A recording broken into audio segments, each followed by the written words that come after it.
നടിക്കെതിരായ POCSO കേസിൽ പരാതിക്കാരിയുടെ മൊഴിയെടുത്ത് crime branch.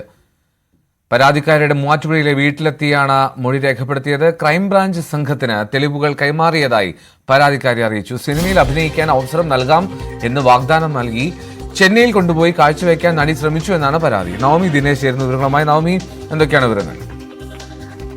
Cinema മേഖലയിലെ 4 പ്രമുഖ നടന്മാരുൾപ്പെടെ 7 പേർക്കെതിരെ പരാതി നൽകിയ നടിക്കെതിരെ ഒരു പോക്സോ പരാതിയുമായി ബന്ധുകൂടിയായിട്ടുള്ള യുവതി രംഗത്തെത്തിയിരുന്നു. അതായത് ചെന്നൈയിൽ കൊണ്ടുപോയി, താൻ 10ാം ക്ലാസ് കഴിഞ്ഞിരിക്കുന്ന സമയത്തായിരുന്നു ചെന്നൈയിലേക്ക് കൊണ്ടുപോയി അവിടെ സിനിമയിൽ അഭിനയിക്കാമെന്ന് വാഗ്ദാനം നൽകുകയും ഓഡിഷൻ എന്ന പേരിൽ ഒരു ഹോട്ടലിലേക്ക് കൊണ്ടുപോവുകയും ചെയ്തു. അവിടെ തനിക്ക് പരിചയമില്ലാത്ത ഒരു കൂട്ടം പുരുഷന്മാർ അവർ തന്നോട് അപമര്യാദയെ പെരുമാറുകയും തന്നെ അനുവാദമില്ലാതെ ശരീരത്തിൽ സ്പർശിക്കാൻ ശ്രമിക്കുകയും ചെയ്തു.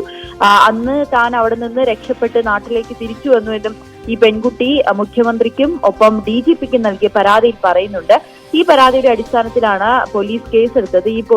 DGP ഈ പരാതി പെരുമ്പാവൂർ പോലീസിന് കൈമാറുകയും പോലീസ് ഇതിനോടകം തന്നെ അന്വേഷണം നടത്തുകയും ചെയ്യുന്നുണ്ട്. അതിനിടയിലാണ് മുഖ്യമന്ത്രിക്ക് നൽകിയ പരാതി ക്രൈംബ്രാഞ്ചിന് കൈമാറിയിരിക്കുന്നത്. ക്രൈംബ്രാഞ്ച് ഇന്നലെ വൈകിട്ടോടുകൂടി മൂവാറ്റുപുഴയിലെ പെൺകുട്ടിയുടെ വീട്ടിലെത്തി വിശദമായ മൊഴിയെടുത്തുവെന്ന് പെൺകുട്ടി പറയുന്നുണ്ട്. ഒപ്പം തന്റെ പക്കലുള്ള തെളിവുകൾ, നടിക്കെതിരായിട്ടുള്ള തെളിവുകളും താൻ ഹാജരാക്കിയിട്ടുണ്ട്. അതും ഈ അന്വേഷണ സംഘത്തിന് കൈമാറിയിട്ടുണ്ടെന്നും പറയുന്നുണ്ട്. ഇനി മറ്റൊരു ദിവസം കൂടുതൽ വിശദമായ മൊഴിയെടുക്കുന്നതിന് വേണ്ടി മറ്റൊരു ദിവസത്തേക്ക് എത്തുമെന്നും അന്വേഷണ സംഘം അറിയിച്ചതായി പെൺകുട്ടി പറയുന്നുണ്ട്.